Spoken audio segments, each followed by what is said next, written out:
Halo, Assalamualaikum. Ketemu lagi sama Bu Nanda dalam mata kuliah pengetahuan bahan teknik. Oke, sebelum kita belajar di chapter kali ini, alangkah lebih baiknya kalau kita berdoa menurut agama dan kepercayaan masing-masing, supaya kita dimudahkan dan dilancarkan dalam menyerap ilmu baru yang nantinya insya Allah mudah-mudahan bermanfaat untuk kita semua. Berdoa menurut agama dan kepercayaan masing-masing dipersilahkan.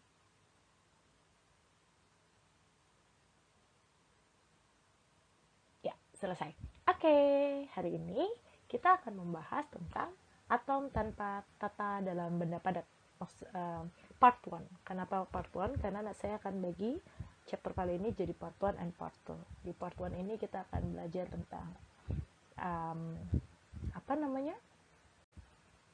impurities in solid dan solid solutions in metal. Jadi ada ketidakmurnian dalam benda padat atau paduan ya, dan solid solutions in metal atau larutan padat pada logam, dalam logam.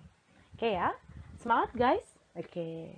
Ya, ini kita melanjutkan pelajaran minggu lalu. Kalau minggu lalu kita sudah bahas tentang bagaimana struktur kristal dari misalkan besi, aluminium, macam-macam ya. Ada FCC, BCC, kemudian ada HCP.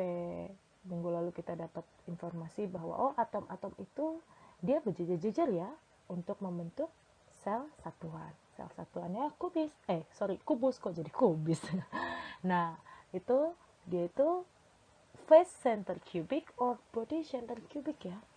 Pada sel satuan itu ada berapa atom tuh kalau satu sel satuan? Karena kan seperti yang teman-teman tahu bahwa tidak mungkin hanya ada 1000 atom, jutaan atom itu berjejer. Nah, berjejer membentuk barisan. Yang barisannya itu kalau kita lihat itu bentuknya kubus. Nah, di situ ada banyak sel satuan, gitu kan. Kalau FCC itu perlu teman-teman ingat, satu sel satuan FCC itu ada 4 atom loh. Kalau BCC gimana? BCC kan berarti ada yang bundel di tengah sama yang di sudut-sudutnya 8 gitu kan, 1/8 kali 8 tambah 1. Berarti kalau satu sel satuan BCC itu ada 2 atom. FCC, satu sel satuan FCC itu ada 4 atom. Nah, itu tentang struktur dari suatu unsur, struktur kristal suatu unsur. Nah, sekarang kita mau bahas tentang paduan. Karena di kenyataannya banyak paduan-paduan, kita memadukan logam A dengan logam B untuk membentuk padatan. Nah, gimana sih logam A bisa dipadukan dengan logam B? Sifat apa sih yang berubah? Kayak gitu ya, yang hari ini kita akan pelajari. Oke, next. Ya, impurities in solid. Impurities in solid adalah ketidakmurnian dalam bahan padat. Ya, seperti yang teman-teman tahu, paduan itu berfungsi untuk mengkombinasikan dua atau lebih jenis logam supaya kita dapat nih material baru yang berbentuk paduan di mana ternyata ada perbaikan terhadap sifat mekanik dan sifat listriknya. Gitu. Selain itu, harganya lebih murah. Contohnya apa, Bu? Contohnya misalkan kuningan. Nah, kuningan di sini adalah salah satu jenis paduan seng dengan tembaga.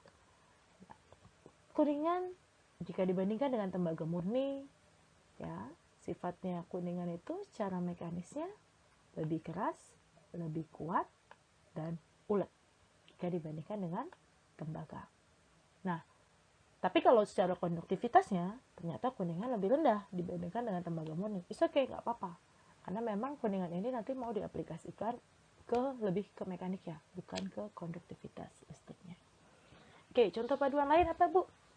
Contoh paduan lain misalkan perak sterling. Perak sterling ini bukan perak murni. Perak sterling ini tersusun atas 7,5% tembaga dan 92,5% perak. Artinya, kalau misalkan Anda punya 100 atom perak, mau bikin material perak sterling, ya, 7,5% si perak itu, yang 100 tadi berjejer-jejer, itu digantikan dengan tembaga. Makanya membentuk yang namanya paduan. Ya, bagaimana sifat dari perak sterling? Lebih kuat, keras, dan awet, serta harga yang lebih murah. Oke, nak? Jadi di sini teman-teman belajar ya. Oh, berarti kalau kemarin saya belajar strukturnya, sekarang saya belajar memadukan dua jenis logam untuk membentuk satu material baru, paduan padatan, yang mana sifatnya ada perbaikan terhadap sifat mekanik atau sifat listrik, ditambah harganya yang lebih murah dibandingkan dengan yang murninya. Lalu teman-teman bertanya, bagaimana mekanisme pembentukan impurities in solid atau si paduan itu? Mekanisme pembentukan ketidakmurnian dalam bahan padat akibat terdapatnya atom yang tidak sejenis dalam bahan padat dengan konsentrasi tertentu. Maksud dari pernyataan ini adalah kalau teman-teman punya paduan yang isinya misalkan tembaga sama perak, ini kan ada dua jenis atom. Artinya bukan cuma atom sejenis dong. Terdapat atom yang tidak sejenis. Konsentrasi tertentu, ini maksudnya persennya ini loh nak. Ini 7,5% tembaga, ini 92,5% perak. Jadi makanya dia nggak murni gitu loh. Karena memang di dalam situ ada atom yang tidak sejenis dan dengan konsentrasi tertentu. Oke ya. Nah, sekarang kita next. Ya, oke, kita lanjutkan ya. Sekarang tentang solid solutions in metal atau disebut dalam bahasa Indonesia larutan padat dalam logam. Nah, tadi kan kita udah belajar nih tentang paduan tuh apa sih? Kenapa harus ada paduan? Ya, untuk meningkatkan sifat mekanik atau sifat konduktivitasnya dan untuk harga yang lebih murah. Kemudian teman-teman nanya, gimana sih Bu mekanismenya? Gimana bisa terbentuk larutan padat dalam logam? Gitu kan? Nah, untuk menjawab pertanyaan tersebut, di sini sudah dituliskan di slide saya bahwa larutan padat dalam logam itu mudah terbentuk bila pelarut dan atom yang larut memiliki ukuran yang sama dan struktur elektron yang serupa. Maksudnya sama-sama logam golongan BK atau B itu maksudnya transisi K. Jari-jari atomnya tidak boleh beda jauh. Jadi kalau tadi teman-teman ingat, saya kan bilang ya, perak sterling itu tersusun dari 92,5% perak dan 7,5% tembaga. Kalau teman-teman punya 100 atom 100 atom perak, ya kan? Misalkan 100 atom perak murni, perak itu di kimianya kan disebut Ag. Teman-teman mau bikin perak sterling, maka 7,5 atom dari 100 ini digantikan sama tembaga. Ya, jadi isinya bukan cuma perak doang, ada perak dan tembaga dengan konsentrasi tertentu. Nah, bagaimana tembaga bisa mereplace si atom perak? Itu syaratnya jari-jarinya tidak boleh berbeda jauh. Gitu. Supaya kamu kan mau gantiin, mau substitusi nih. Ya kalau jari-jari atom mau beda jauh ya kamu nggak bisa dong menggantikan. Tapi kalau jari-jari atom kurang lebih sama, struktur elektron serupa tuh maksudnya konfigurasi kulitnya nggak jauh beda. Karena kan struktur elektron tuh kan kaitannya ke kulitnya ya. Nah kulit itu kaitannya ke jari-jari, maka kamu bisa memadukan dua logam itu. Nah di sini teman-teman juga tahu tadi kan dua atom yang berbeda jenis dengan konsentrasi tertentu. Nah, kalau yang komposisinya terbesar itu disebut pelarut. Sedangkan yang lebih kecil, komposisi atom yang lebih kecil itu disebut atom yang larut. Jadi kalau ada perak sterling, siapa pelarutnya? Pelarutnya jelas sih perak karena dia 92,5%. Sedangkan tembaganya bertindak sebagai atom yang larut karena hanya 7,5%. Gitu ya. Jadi kita udah belajar ya, ada pelarut, ada atom yang larut. Gitu. Bagaimana bisa terjadi penggantian atom istilahnya? Yaitu syaratnya apa? Punya ukuran yang kurang lebih harus sama, ya. Oke, kita bisa next ya, Nak. Nah, di sini bagaimana mekanisme paduan atom dalam bahan padat tersebut gitu lah. Ada dua mekanisme, yaitu paduan substitusi dan paduan intersisi. Bedanya apa, Bu? Kalau kamu menggantikan, nah itu namanya adalah substitusi. Paduan ini terjadi bila atom lain menggantikan atom penyusun bahan dengan syarat ukuran atomnya sama, gak boleh beda jauh, supaya struktur kristalnya tidak berubah gitu. Jadi kalau misalkan kita mau substitusikan A dan B yang pelarutnya itu A, di mana A murni itu misalkan punya structure FCC, maka si B saat menggantikan A tidak boleh merubah struktur kristal A gitu. Ya, struktur kristal pelarutnya harus sama. Maka B yang mau gantiin, jari-jarinya juga tidak boleh terlalu beda jauh. Yang mana, Bu, substitusi ini? Lihat, atom yang hijau ini menggantikan salah satu atom yang biru. Ini namanya substitutional impurities atom. Gitu ya. Ingat, jadi kalau ukurannya tidak beda jauh, disebut paduan substitusi. Nah, kalau intersisi apa, Bu? Kalau intersisi, kamu mau maduin dua jenis unsur, dua jenis logam, menjadi benda padat. Tapi ternyata beda jauh ukurannya. Contoh, di dalam baja. Baja itu kan memadukan besi sama karbon. Ternyata karbon itu jari-jarinya lebih kecil, kecil sekali dibandingkan dengan si besi. Ya, yang utamanya kan si besi kan, pelarutnya besi.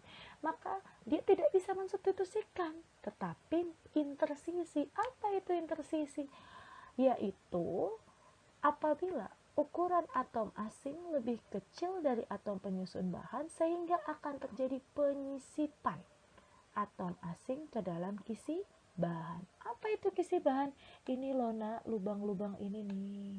Kan bundar-bundar itu berjejer, tetapi kan pasti ada lubang-lubangnya karena lubang-lubang inilah yang diisi, yang disisip oleh si atom asing yang mau kita paduin. Karena ukurannya yang berbeda, ya. Gitu ya. Jadi ada dua mekanismenya, ada substitusi dan ada intersisi. Kalau substitusi itu A dan B ukurannya tidak beda jauh, sama ya kurang lebih. Tapi kalau intersisi itu ukurannya beda jauh sehingga dia menyisip. Oke, kalau substitusi menggantikan, replace gitu kan. Kalau intersisi menyisipkan. Nyisipnya di mana, Bu? Di kisi bahan atau kisi pelarutnya. Bolong-bolongnya ini loh, gitu ya. Oke. Ingat, pelarut yang komposisi persennya besar, atom yang larut yang komposisi persennya lebih kecil. Oke, kita next ya, Nak. Sekarang masuk ke solid solution is metal. Kita bedah lagi ke larutan padat yang substitusi. Contohnya apa, Bu, yang substitusi? Contohnya misalkan kuningan. Kuningan ini tersusun dari seng dan tembaga. Kenapa dia substitusi? Karena teman-teman bisa lihat jari-jari atom tembaga itu 0,1278 nanometer. Sorry, ini bukan kuningan, tetapi ini maksudnya seng. Jari-jari atom seng itu 0,139 nanometer. Agak lebih gendut sedikit tapi nggak beda jauh lah ya. Makanya bisa dilihat nih yang hitam ini gendutan gitu. Maka dia bisa mensubstitusi. Nah, seng akan mudah menggantikan kedudukan atom tembaga dalam kisi FCC sampai maksimal 40% dari atom tembaga. Jadi kalau kuningan itu kurang lebih 40%-nya isinya seng, ya, 60%-nya isinya tembaga. Tetap tembaganya yang paling banyak, tembaganya yang jadi pelarut. Nah, karena seng mau mensubstitusi si tembaga, di mana tembaga murni itu struktur kristalnya itu kisi FCC, maka ingat seng tidak boleh merubah structure FCC itu. Jadi tetap strukturnya FCC, ya. Ingat ya, kalau substitusi ataupun intersisi kita tidak boleh merubah structure si pelarut kita. Tadinya FCC harus tetap FCC dengan murni atau si paduan. Tadinya BCC ya harus tetap BCC, gitu ya. Oke. Walaupun distribusinya terjadi secara acak, nggak apa-apa. Yang penting tidak merubah structure kristalnya, tetap si FCC. Jadi bedanya sama tembaga murni apa ya? Kalau tembaga murni ini semua isinya tembaga. Ini semua nggak ada yang hitamnya, abu-abu semua itu tembaga. Tetapi kalau paduan, lihat yang abu-abunya ada yang digantikan oleh yang hitam. Ini namanya substitusi karena ukurannya tidak berbeda jauh ya. Selanjutnya kita ke intersisi. Intersisi tadi apa? Menyisip. Kenapa? Karena jari-jarinya lebih kecil. Jadi dia menyisip di kisi-kisinya, Nak. Nih, gitu ya. Baja merupakan paduan antara besi dan karbon.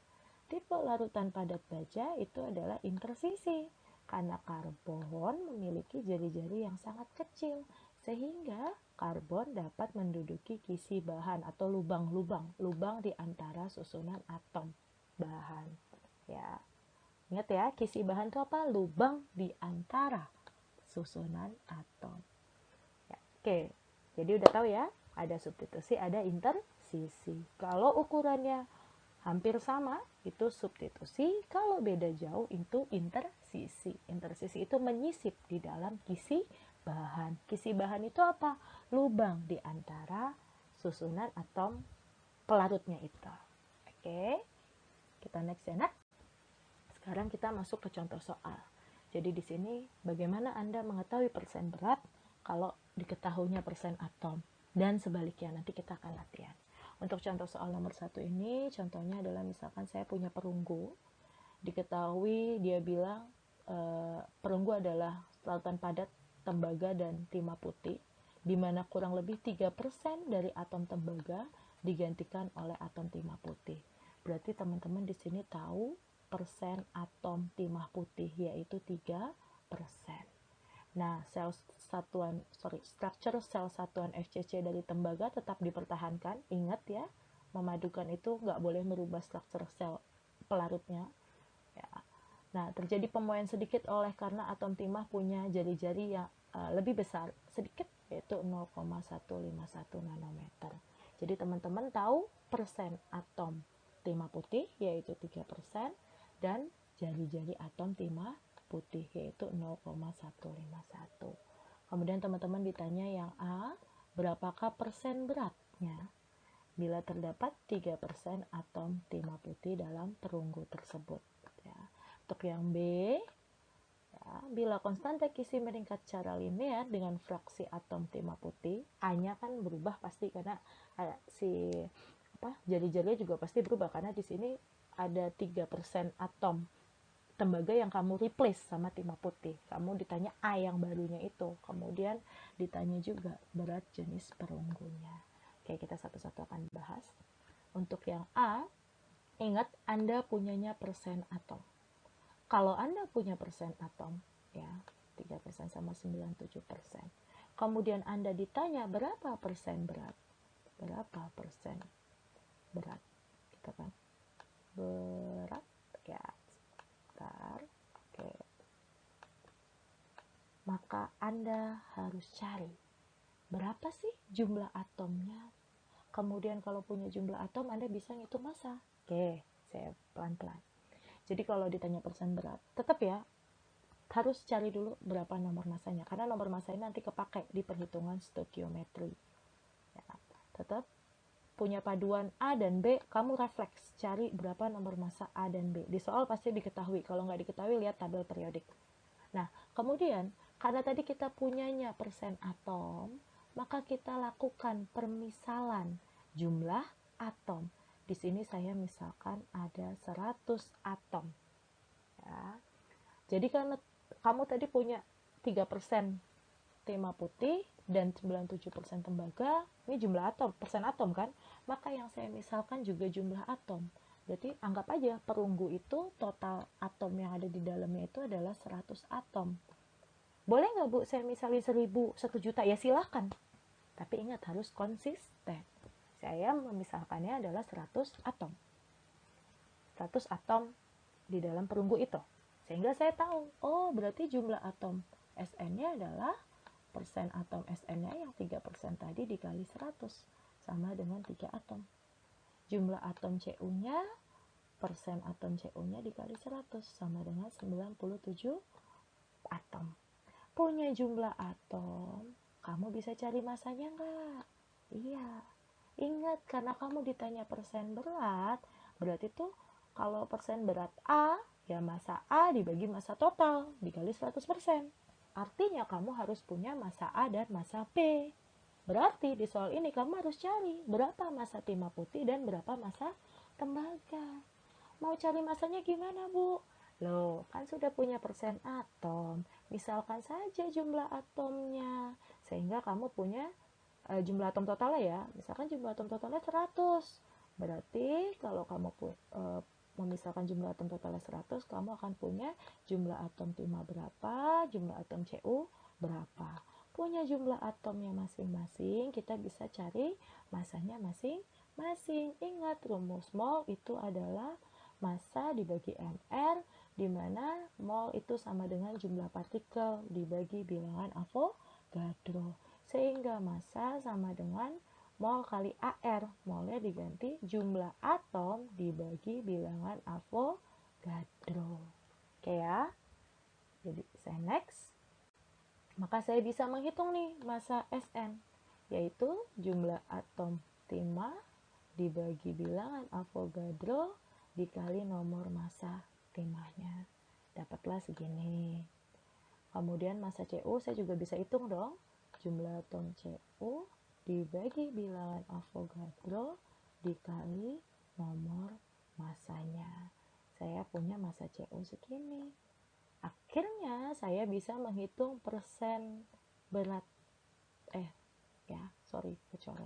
persen berat Sn dalam perunggu, yaitu massa Sn dibagi massa Sn tambah massa Cu dikali 100%. Ya, karena ini persen berat ya harus base-nya gram per gram gitu kan. Oke. Nah, sehingga setelah saya hitung dapatlah persen Sn dalam perunggu yaitu 5,46% berat. Ditanya persen Cu-nya gimana? Ya tinggal 100 dikurangi 5,46. 94,54% kalau kamu ditanya berapa persen berat Cu. Tetapi kalau mau pakai rumus kayak gini ya juga bisa. Tinggal kalau ini misalkan digantinya persen berat Cu, ya misalkan ini saya ganti jadi persen berat Cu, maka di sini bukan massa Sn tapi massa Cu gitu. Oke, saya ulang ya teman-teman. Jadi kalau teman-teman punya persen atom, ditanya persen berat, tetap paduan itu adalah biasanya A sama B, maka refleks cari nomor massa A dan B-nya. Kemudian, tadi kan punyanya persen atom. Misalkan aja jumlah atomnya itu di paduan itu 100 atom. Berarti teman-teman bisa tahu jumlah atom A dan jumlah atom B. Punya jumlah atom masing-masing, teman-teman bisa cari massanya masing-masing. Pakai rumus stoikiometri ya. Punya masanya masing-masing, teman-teman bisa nyari persen berat gitu. Karena misalkan persen berat A, ya berarti massa A dibagi massa total dikali 100%. Persen berat B, massa B dibagi massa total dikali 100%. Oke ya. Saya lanjut. Nah, yang B kita ditanya berapa massa jenis perunggu atau density dari perunggu. Perunggu yang merupakan paduan dari Cu dan Sn. Maka ditulis ini jari-jari Cu sekian, jari-jari Sn sekian. Ya. Ingat, density berat jenis itu adalah massa per volume. Massanya ini massa per sel satuan ya teman-teman. Massa tadi yang teman-teman hitung yang A itu untuk 100 atom. Nah, teman-teman harus mikir dulu, 100 atom itu ada berapa sel satuan? Gitu. Nah, karena pada FCC itu, satu FCC itu 4 atom, sehingga kalau kita tadi memisahkan 100 atom, itu ada 25 sel satuan FCC. Sehingga massa per sel satuannya adalah massa total yang 100 atom dibagi 25, yaitu 43,32 kali 10 pangkat min 23 gram. Gitu ya. Oke, jadi massanya di sini massa sel satuan, yaitu massa total dibagi jumlah sel satuan. Oke, paham ya? Oke, Ingat, masanya bukan cuma massa total aja, tetapi harus dibagi jumlah sel satuan. Paham? Oke, kita next ya. Nah, massa udah clear nih, massa sel satuan sudah clear. Massa totalnya dibagi jumlah sel satuan. Jumlah sel satuan, diingat lagi tadi misalinnya berapa atom. Bebas, kamu harus balik lagi ke yang tadi, kan harus konsisten. Oh, kalau tadi kan kita 100. Nah, diingat, FCC itu satu sel satuan 4 atom. Berarti kalau 100 dibagi 4 ada 25 sel satuan FCC. Sehingga masanya seperti ini. Massa total dibagi 25. Nah, sekarang mencari apa? Volume. Volume rumusnya adalah A pangkat 3. Ingat ya, tadi kan FCC dia bilang. Kan adanya si timah putih tidak merubah struktur dari tembaga kan, maka stay FCC. Apa volume adalah A pangkat 3. Maka ingat hubungan A dengan dalam FCC dengan jari-jari, 4R sama dengan A akar 2 sehingga A rumusnya seperti ini. Nah, kamu butuh R dong, jari-jari. Nah, maka jari-jari rata-rata perunggu, karena tadi di dalam perunggu itu bukan cuma isinya Cu doang, bukan cuma tembaga doang, ada Sn-nya. Maka mencari jari-jari atom perunggu adalah persen atom Cu dikali jari-jari Cu ditambah persen atom timah dikali jari-jari timah, gitu ya. Jadi kalau ada paduan, ditanya berapa jari-jarinya, ya persen atomnya dikali jari-jari A, misalnya persen atom A dikali jari-jari A, ditambah persen atom B dikali jari-jari B. And then kamu bisa dapat jari-jari rata-rata paduan perunggu itu. Nah, kalau sudah punya jari-jarinya, Anda bisa menghitung A-nya. Sesuai rumus yang ini tadi. Dapatlah sekian. Punya A nanti bisa punya volume enggak? Ingat, volume sama dengan A pangkat 3. Sehingga Anda bisa menghitung density-nya.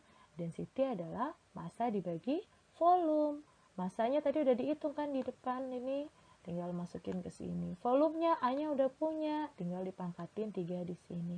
Dapatlah density dari perunggu yaitu 902,7 kali 10 pangkat min 2 atau 9,02 gram per centimeter kubik.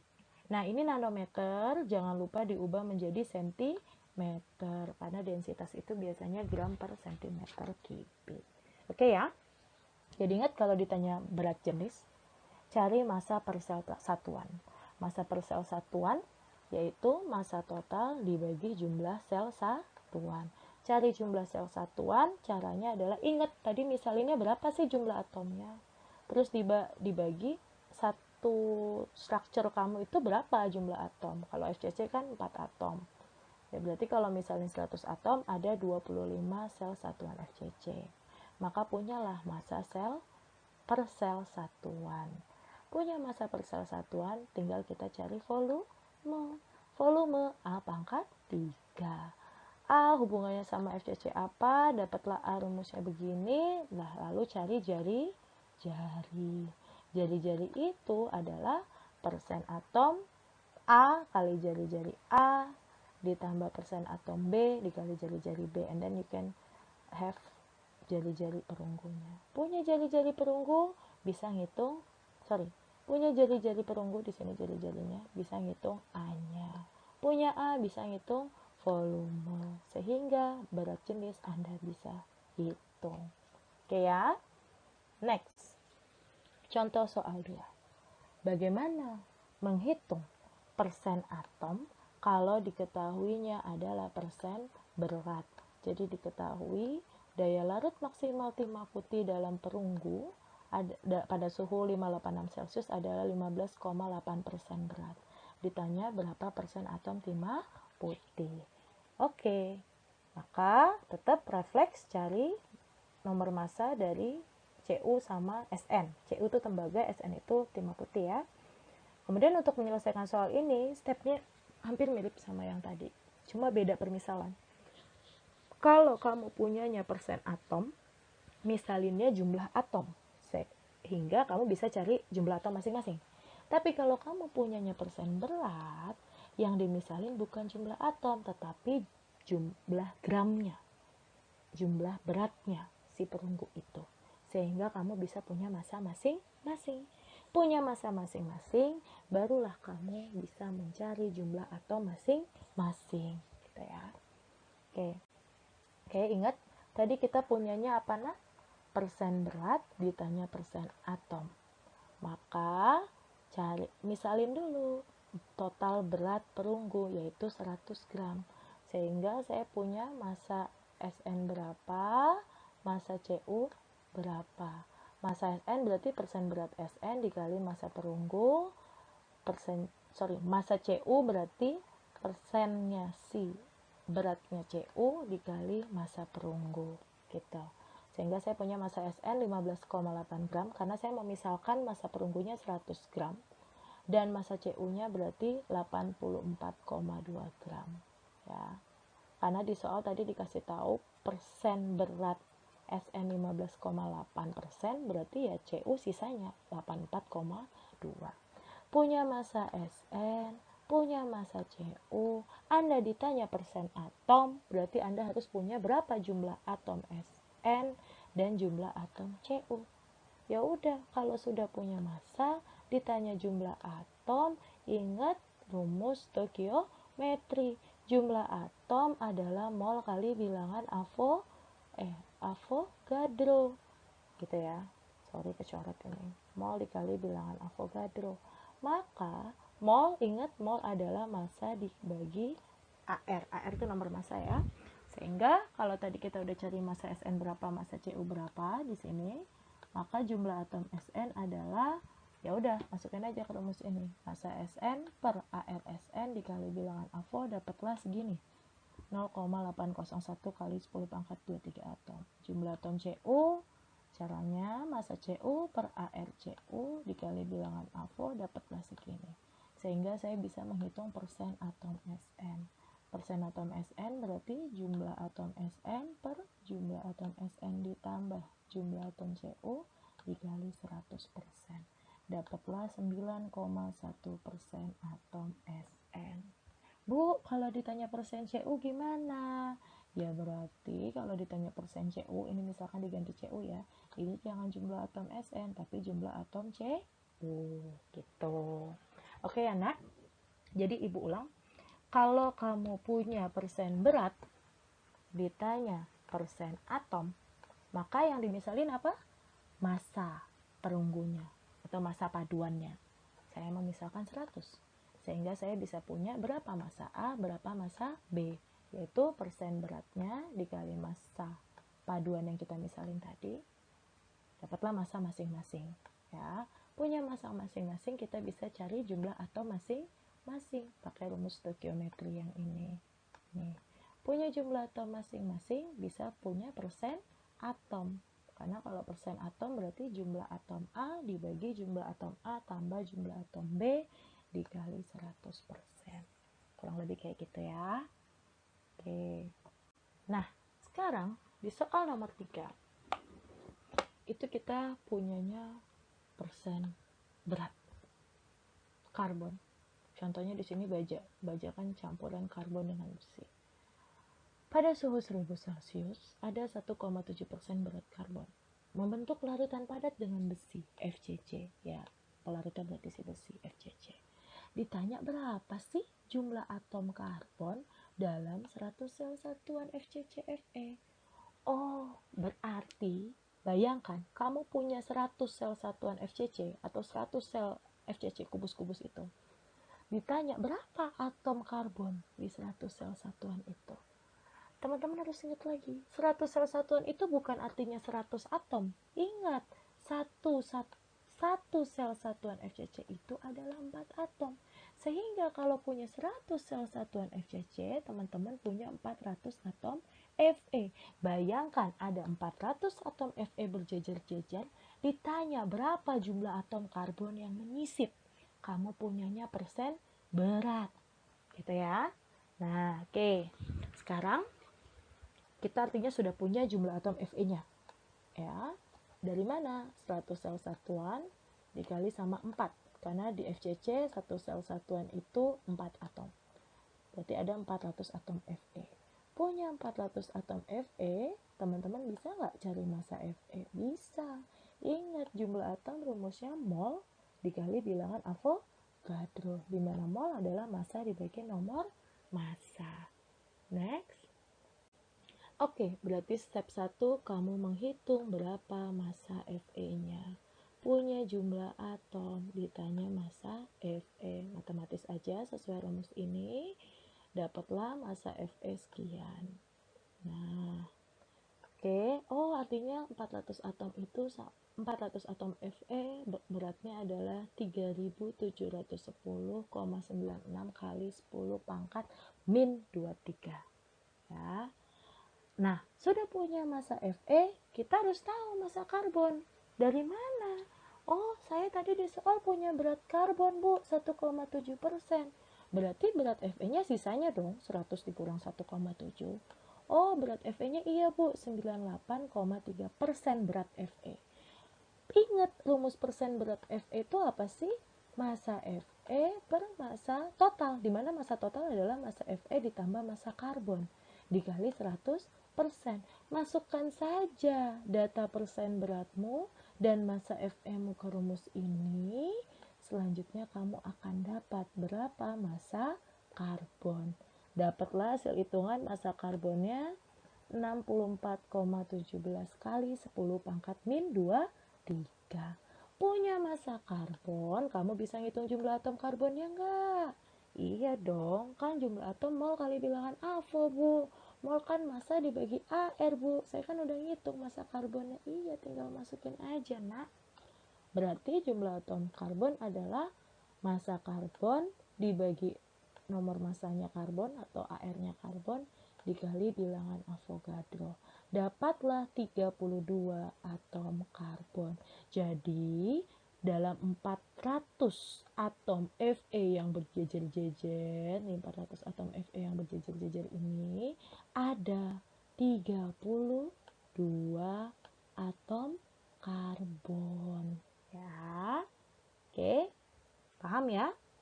Nah, ingat, kalau kamu punya persen berat, terus punya jumlah sel satuan, ditanya berapa jumlah atom yang menyisipnya, ini kan namanya menyisip karbon kan, ya udah hitung dulu berapa jumlah atom si pelarutnya itu dari jumlah sel satuan yang diketahui. Kalau BCC kan satu sel satuan BCC 2 atom, kalau FCC kan satu sel satuan FCC 4 atom, tinggal dikali aja jumlah sel satuan dikali atom per sel satuan ya. Kemudian punya jumlah atom totalnya kan, tinggal cari massanya. Punya massa si pelarutnya kan, dalam hal ini massa Fe, kamu bisa cari massa atom terlarutnya, dalam hal ini si karbon. Karena kamu punya persen berat karbon, bisa punya persen berat Fe dari selisihnya, punya persen berat Fe, masuk ke rumus persen berat, bisa punya massa karbon. Punya massa karbon, bisa ngitung jumlah atom karbon. Oke ya. Oke. Sekian materi hari ini. Kita sudah belajar bagaimana menghitung persen berat dari persen atom, menghitung densitas, menghitung persen atom dari persen berat, dan terakhir menghitung berapa jumlah atom yang terlarut kalau dikasih tahu persen berat dan jumlah sel satuan. Nah, untuk lebih jelasnya silakan Anda mengerjakan latihan yang sudah saya kasih soalnya. Sekian materi hari ini. Wassalamualaikum warahmatullahi wabarakatuh. Kurang lebihnya saya mohon maaf. Saya pamit dan undur diri. Sampai ketemu di slide presentasi selanjutnya. Semangat nak, semangat guys. Jangan lupa untuk senyum hari ini. Dah.